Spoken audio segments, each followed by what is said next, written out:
যখন কোনো ব্যক্তি নিজের লক্ষ্য প্রাপ্তির জন্য নিরন্তর পরিশ্রম করতে থাকেন, চেষ্টা করতে থাকেন, তখন তিনি কষ্ট অনুভব করেন, কখনো শারীরিক কষ্ট, কখনো মানসিক কষ্ট। এবার উনি এটা ভাবতে থাকেন যে আমি কি উচিত করছি নাকি অনুচিত করছি।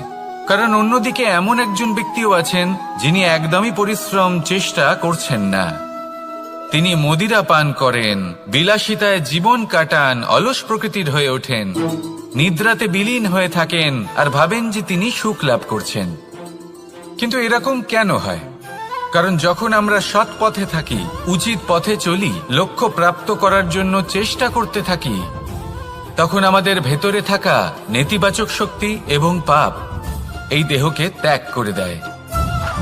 আর এই অনুভূতিটাই আমাদের দুঃখের অনুভূতি দেয়, কষ্ট দেয়।